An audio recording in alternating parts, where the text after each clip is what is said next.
Viete, aké to je prísť o všetko? Nielen o život, ale aj o meno, o tvár, ktorú pozná vaša rodina. O všetko, čo robí z vás, vás. V ten deň, 29. októbra 2006 ma našli v Texase. Horela som. Niekto ma polial benzínom a zapálil. Len pár minút predtým, ako prišli tí dvaja muži. Môj vrah bol pravdepodobne ešte na blízku a ja už som nebola. Bola som len spálené dievča v levanduľovom svetri. Chcem vám povedať svoj príbeh. Príbeh dievčaťa s ťažkým životom, ktoré sa snažilo utiecť od rodiny a skončilo v rukách vraha. Nechcem, aby ste ma videli ako len nejaké číslo. Nechcem byť len vyriešený prípad. Aj keď som nesmierne vďačná, že sa to po toľkých rokoch konečne podarilo. Obete z krimi príbehov majú tvár, ale nemajú hlas. V mojich videách ho dostanú. Rozprávajú svoj tragický príbeh sami, tak, ako sa naozaj stal, aby sa na ne nezabudlo, aby ich smrť nebola zbytočná. Volali ma levanduľová Jane Doe. Dlhé roky som bola len dievča, ktoré stratilo svoje meno, svoju identitu a svoj hlas. Ale dnes, vďaka ľuďom, ktorí sa nevzdali, môžem hovoriť. Dnes dostanem svoje meno späť a môj vrah bude konečne menovaný. Bol október 2006 v Texase. V tú nedeľu prišli dvaja muži si zastrieľať na terč a práve oni narazili na mňa. Na malý oheň, ktorý horel v lese. Najprv si mysleli, že je to nejaký hlúpy halloweenský žart, že tam horí figurína. Ale keď sa priblížili, zacítili ten pach, ten príšerný, hnusný zápach. V tej chvíli vedeli, že to nie je žart. Že to je niečo oveľa temnejšie.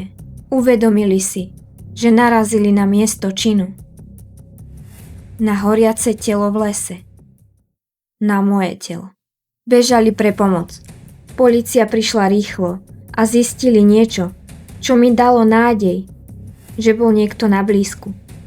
Bola som zabitá, poliata benzínom a zapálená len pár minút predtým, ako tí muži dorazili. To znamenalo, že ten vrah, tá osoba, ktorá to urobila, bola pravdepodobne stále tam. Keď ma vyšetrovatelia prezreli, zistili, že som mladá. Medzi 17 až 25 rokmi. Mala som blond vlasy s nádychom jahodovo-červenej. Ťažko ma spoznávali kvôli ohňu, ale moje oblečenie im niečo napovedalo. Mala som levanduľový alebo svetlofialový sveter, džínsy a vo vrecku som mala $40. Moje telo bolo prevezené na pitvu do Dallasu. Potvrdilo sa, že som žena a bohužiaľ zistili, že som pravdepodobne bola aj sexuálne napadnutá. Predtým, než som bola zavraždená. Presnú príčinu smrti nezistili hneď, ale vedeli, že sa to stalo medzi 20:15 až 22 hodín, predchádzajúci večer. Viete, čo bola tá vec, ktorá prežila oheň? Moje zuby. Dokonalé zuby. Nemala som žiadne kazy. Dokonca mi ostali ešte mliečne, čo bolo na môj vek zvláštne. Hľadali, či sa nehodím k nejakej nezvestnej dievčine. Ale nikto sa neozval. Nikto ma neidentifikoval. Týždne ubiehali. Len som ležala tam, v chladnom tichu dôkazov.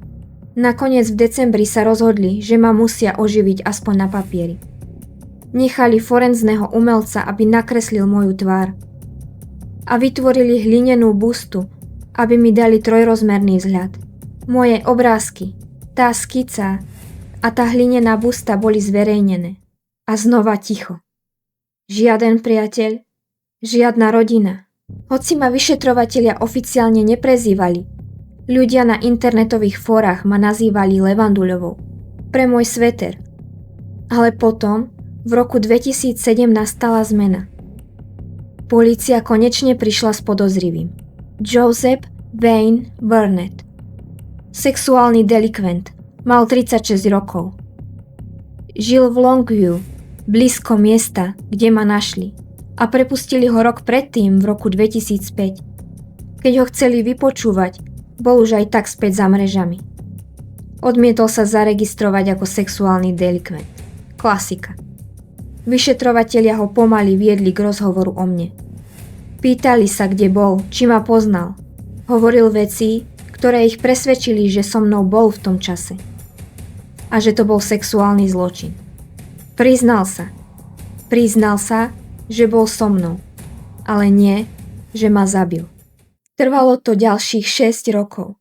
Až v roku 2013 sa rozhodli moje telo exhumovať.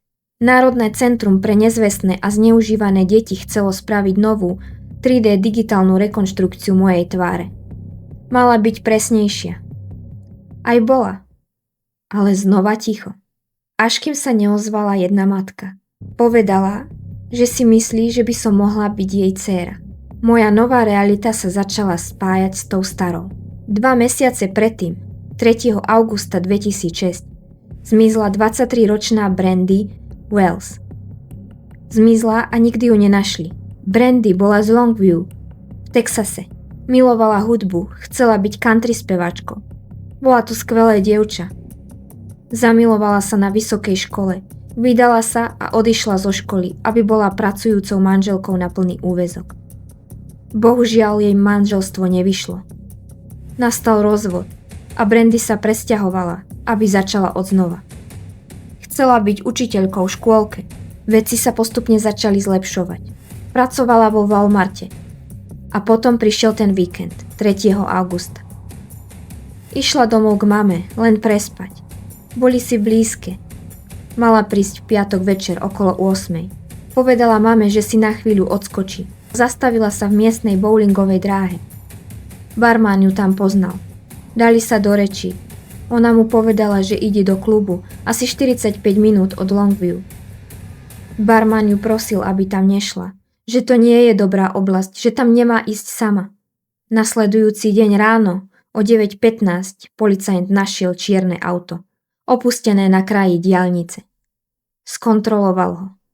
Nebolo ukradnuté, len ho označil. Nevedel, že sa toto auto stane súčasťou zmiznutia. Jej mama si neskôr všimla, že auto nestojí na príjazdovej ceste. Povedala si, že asi len priveľa vypila a ostala u kamarátky. Ale popoludní zavolal spolubývajúci. Spýtal sa na Brandy. A vtedy mama vedela, že niečo nie je v poriadku. A v tej chvíli to začalo. Volala znovu a znovu a vždy sa dostala len do hlasovej schránky. To ticho v telefóne ju prinútilo konať. Išla nahlásiť zmiznutie. Brandy bola preč už 5 dní a nikto nevedel, kde je. Až potom spojili to auto opustené na kraji cesty, ktoré našiel diaľničný policajt. Dvere vodiča boli otvorené. Priviedli psi, ale pach nedokázali vystopovať. Ako by tam ani nebola. Vnútri našli peňaženku, nefunkčný mobil ex-priateľa a obrúsok s číslom a menom muža. Neboli tam žiadne známky boja, ani v aute, ani okolo neho. Ale niečo dôležité tam bolo. Sedadlo vodiča bolo zatlačené úplne dozadu, na doraz. Musel šoférovať niekto oveľa vyšší. Vyšetrovatelia okamžite kontaktovali toho muža z obrúska. Bol otvorený. Povedal, že ju stretol v klube. Ponúkol jej drink, ktorý odmietla. Poprosila ho o nejaké peniaze na benzín. A potom sa rozišli. Vraj ju nevidel odísť. Polícia v Longview bola opäť na mŕtvom bode. Zavolali FBI. Prešli si záznamy. Zistili, že do klubu volala viackrát, lebo nevedela trafiť. A nakoniec sa tam Brandy dostala okolo 10:30 večer. A záznamy z kamier ukázali, ako si o 10:44 kupuje drink kartou. Pri bare bola obklopená niekoľkými mužmi. Zverejnili ich fotky.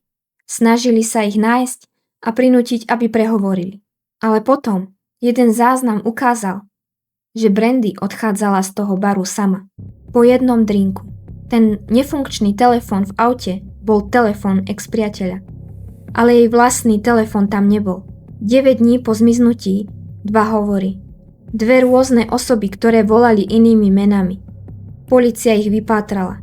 Obaja hovorili, že im volal ten istý muž. Tvrdil, že našiel telefón na kraji cesty a začal ho používať. Toho muža našli. Vypočúvali ho. Podrobili ho testu na detektore lži. Najprv odmietol, potom súhlasil, ale neprešiel. A napriek tomu nebol podozrivý. V tom čase sa už vyšetrovatelia obávali inej nočnej mory. Obchodovania s ľuďmi. Rodina robila, čo mohla. Všade visela Brandina fotka, v novinách, v televíznych epizódach. Prosili o pomoc, ale nič sa nedialo. Matka bola unavená z čakania a vzala to do vlastných rúk. Pozrela si tie záznamy z kamier v klube sama. A vtedy zistila, že tá policajná práca bola úplne chaba.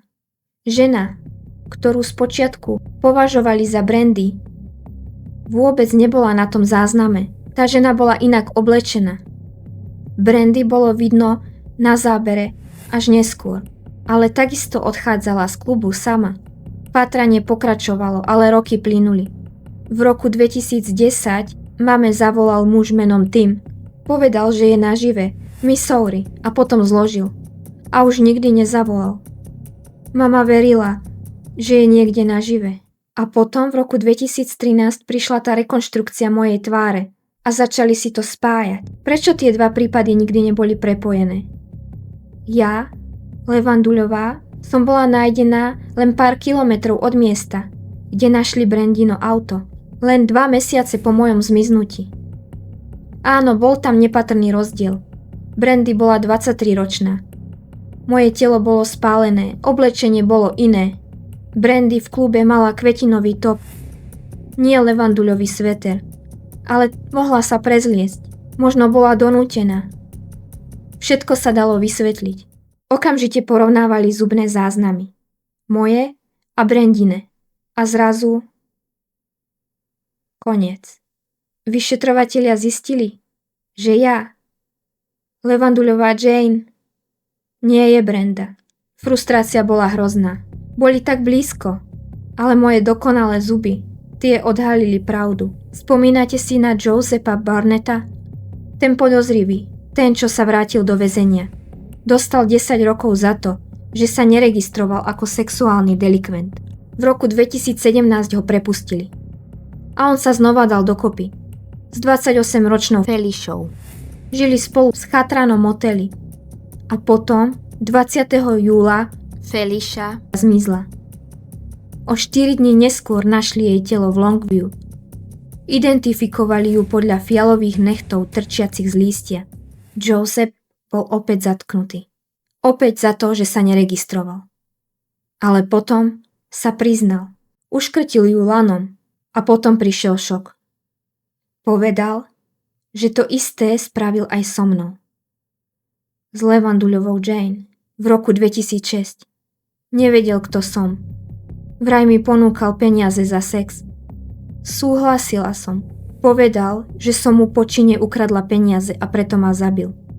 Ale nechal mi vo vrecku $40. Vraj, aby som mala peniaze, ktoré som zarobila. Veril, že som sa volala Ashley. Ale na tom nezáležalo. Jeho DNA sa zhodovala s biologickým materiálom, nájdeným v mojom tele. Prípad vraždy bol uzavretý, ale stále nevedeli, kto som. V roku 2018 začal nový projekt. Internetoví detektívy. Ľudia ako ktokoľvek z vás začali spolupracovať na tom, aby odhalili moju identitu. Nikdy sa nestretli, ale spojili sa kvôli mne. Vybrali $1400 na analýzu môjho DNA profilu.